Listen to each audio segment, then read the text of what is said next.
अपने बल पे बीजेपी चुनाव, ये बीजेपी क्यों कह रही है कि सबकी लड़ाई, चुनाव लड़िए? एक second, audios down, okay. Doctor Ajay लोग, ये बीजेपी क्यों कह रही है कि सबकी लड़ाई मुसलमान वोट बैंक को लेकर है?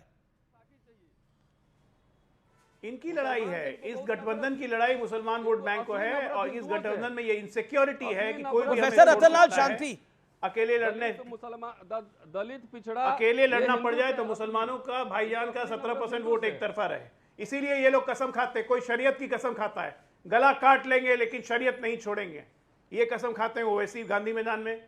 उसके बाद आते हैं तेजस्वी, दुनिया का सब चीज छोड़ देंगे, कत्ल हो जाएगा लेकिन अपने मुसलमानों का साथ नहीं छोड़ेंगे। राहुल गांधी तो कांग्रेस की पार्टी बना ही चुके हैं, मुसलमान जोड़ो यात्रा पहले देश में निकाल ही चुके हैं। यहां तो लगातार ऐसे ऐसे बयानों की बहार आई हुई है। एक मतलब आप सोचिए कि प्रधानमंत्री को मंच से गाली देने वाला एक मुस्लिम युवक कांग्रेस के मंच का इस्तेमाल करता है, ये लोग माफी नहीं मांगते हैं। उसके बाद तेजस्वी के मंच से भी एक आदमी गाली देने लगता है प्रधानमंत्री को, मां की गाली। तो ये जानबूझ के किया जा रहा है।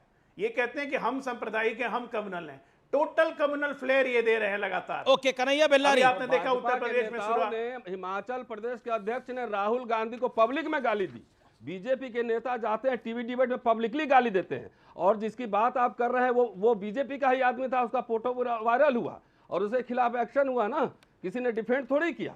हम लोग गाली का आपने तो प्रधानमंत्री की मां का ये एआई वीडियो बना दिया, अरे उससे भी बड़ा कर दिया आपने तो पीएम की मां का एआई वीडियो बना दिया, पटना हाई कोर्ट के बोलने पर लताड़ने पे आपने हटाया। ये बात सत्य और तथ्य है। आप प्रोफेसर रतनलाल कैसे बच पाएंगे? आपने प्रधानमंत्री की मां का एआई वीडियो बनाया, पटना हाई कोर्ट ने बोला, लताड़ लगाई कांग्रेस पार्टी को, हटाना पड़ा आपको वीडियो। कितना बुरा काम था वो। आपने बिहार और बीड़ी को कंपेयर किया, आपने बिहार और बीड़ी को कंपेयर किया, कितनी बड़ी बात थी। आपने मुंडन करवाया, हिंदू हृदय सम्राट बन रहे हैं। एक सेकेंड नहीं, देखिए ये डेथ पे आपने मुंडन करवाया, आप मां का भी इस्तेमाल कर रहे हैं राजनीति के लिए। आप ये वीडियो बना रहे हो, पटना हाई कोर्ट आपको फटकार लगा रहा है और वीडियो को हटाना पड़ रहा है आपको समझ में नहीं आ रही ये बात क्या थी? नहीं, ऐसा मोदी को कितनी गाली दी कांग्रेस ने? श्राद्ध में मुंडन करवाए थे, कर्मकांड किए थे। खैर हाईकोर्ट से फटकार खाने की भी आदत हो गई, किए थे। हाईकोर्ट से फटकार खाना, हाईकोर्ट से माफी मांगना, प्रधानमंत्री लेने में आ गया। मतलब देखिए कितना पर्सनल आप हो रहे हैं, कर्मकांड कराए थे, फलाना ढमकाना किए थे। ओके, सत्यप्रकाश, क्यों आप प्रधानमंत्री हैं, जब मंदिर का उद्घाटन करने जा रहे हैं वहां पर राम मंदिर का, प्रोफेसर रतनलाल इस बहस को कहां ले जाना चाहते हैं? वो कह रहे हैं कि 20 साल से जनता बड़ी त्रस्त है। अच्छा, तो त्रस्त जनता ने नीतीश कुमार जी को बार बार चुन लिया। अद्भुत हास्यास्पद बयान दे रहे हैं प्रोफेसर रतनलाल जी। और जो लोग बिहार में यात्रा पर यात्रा निकाल रहे हैं, उन जिन सड़कों से चल रहे हैं ना, उनको पता ये ओवैसी क्यों कह रहे हैं मम्मी डैडी मेरा बैट और बॉल कोई लेकर भाग गया, फिर मत कहना। विकास पर एक लाइन कि जो जितनी सड़कें हैं, बिजली है, वो सब नीतीश कुमार की देन है। जो विकास दर है और रोजगार है, 50 लाख रोजगार। हम लोग यहां बैठ के बहस कर रहे हैं और नीतीश कुमार आज 980 करोड़ का योजना का शिलान्यास करने कैमूर गए। कल वो बेतिया में 1100 करोड़ का कर चुके। नीतीश कुमार काम पे फोकस कर रहे हैं, ये लोग यात्रा निकाल रहे हैं उन्हीं सड़कों पर जिन सड़कों को नीतीश कुमार जी ने बनाया है। 20 साल में बिहार का विकास दर देश में सर्वश्रेष्ठ है।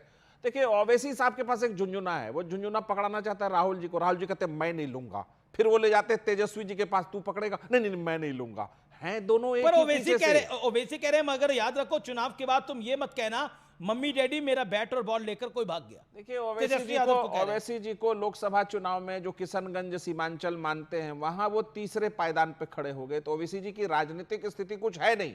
लेकिन जो ये लोग अभी जो कह रहे थे ना अजय आलोक जी कि मुस्लिम समाज के वोट पर आखिर क्यों फोकस करते हैं, वोट पर फोकस करते हैं। मैं यहां से चुनौती देता हूं कि आखिरी जो कांग्रेस की सरकार थी बिहार में, उसने 1989 के दंगे में, भागलपुर दंगे में मारे गए लोगों को 15 साल तक राजद के साथ सरकार चलाई, न्याय नहीं दिया। न्याय नीतीश कुमार ने दिया। मैं चुनौती देता हूं, एक योजना बताएं लालू राबड़ी असाउद्दीन ओवैसी का बड़ा बयान है, हमें धोखा देने वालों को हमें जवाब देना होगा और दमखम के साथ लड़ेगी।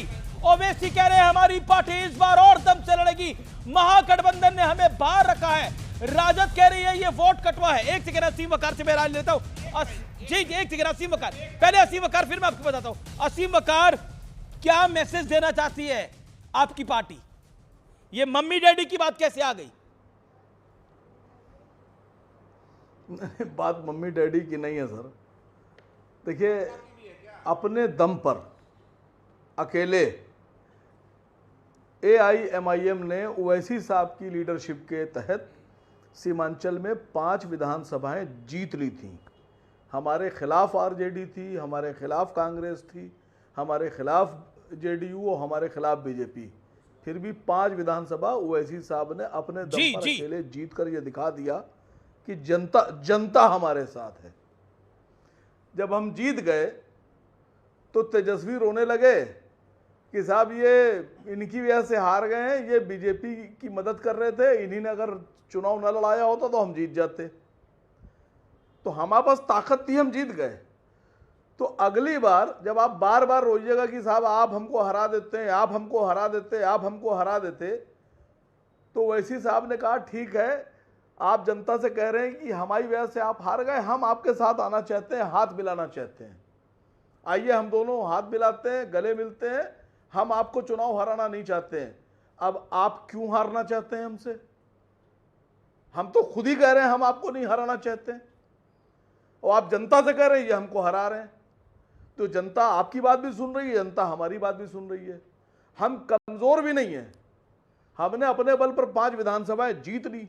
पर वो तो चले गए ना सब नहीं है, क्योंकि आप चिल्ला चिल्ला के ये कह रहे हैं, नहीं आप चिल्ला चिल्ला के ये कह रहे हैं कि ओवैसी इतने ताकतवर है कि हमको हरा देंगे, और ओवैसी कह रहे हैं नहीं साहब हम बिल्कुल पोलाइट हैं, हम आपको हराना नहीं चाहते, हम BJP को हराना चाहते हैं।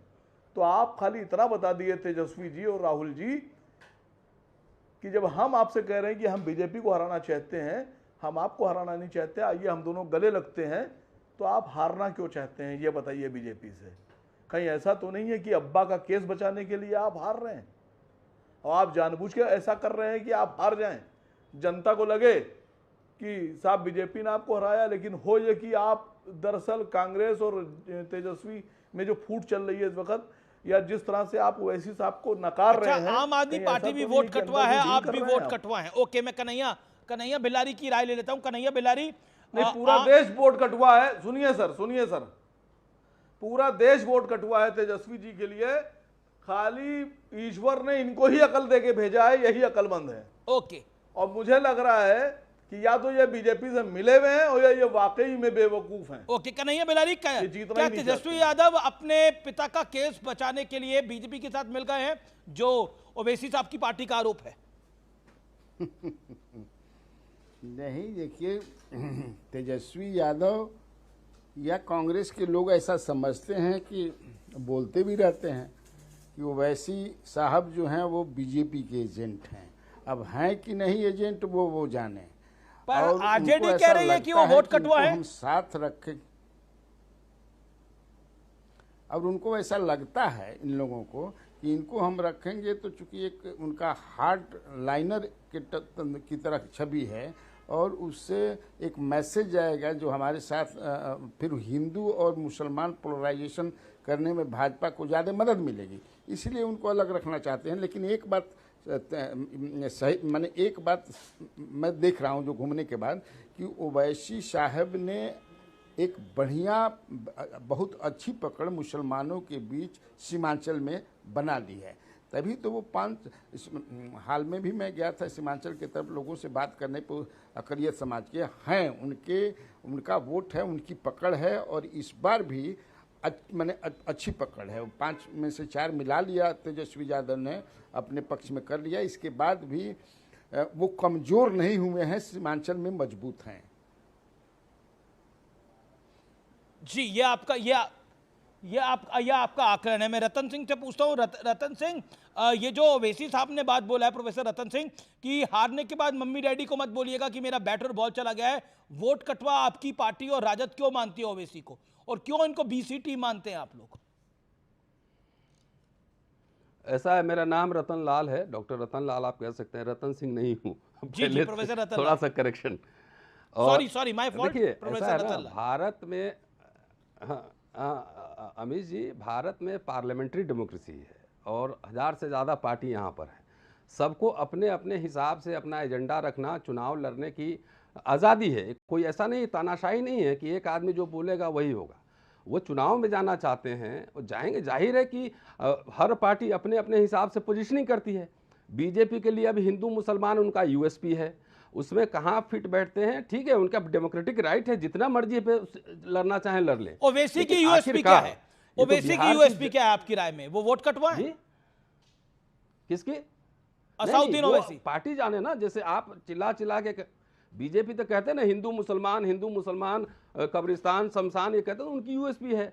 बाकी जो ओवैसी साहब की पार्टी के प्रवक्ता बताएंगे कि उनकी यूएसपी क्या है, उनका एजेंडा क्या है, उनका घोषणा पत्र क्या है, बिहार के चुनाव में क्या करना चाहते हैं, राजनीतिक राष्ट्रीय फलक पे क्या करना चाहते हैं। तो उस पर मेरा टिप्पणी करना ठीक नहीं होगा। बहुत सारी पार्टियां हैं चुनाव लड़ती हैं, बहुत सारी, कई, मतलब आप देखेंगे चुनाव जब होगा तो 25-30 पार्टी तो बिहार के इलेक्शन में होंगी ही होंगी। बाकी ये तो बिहार के जनता पे निर्भर करेगा मैंडेट किस एजेंडा पे, हिंदू मुसलमान पे देंगे, शिक्षा रोजगार पर देंगे, सामाजिक सौहार्द पे देंगे, कम्युनल सौहार्द पर देंगे, पलायन के खिलाफ देंगे, शिक्षा यूनिवर्सिटी पे देंगे, तमाम ठीक है। मैं डॉक्टर अजय लोग करता हूँ। डॉक्टर अजय लोग, हाँ।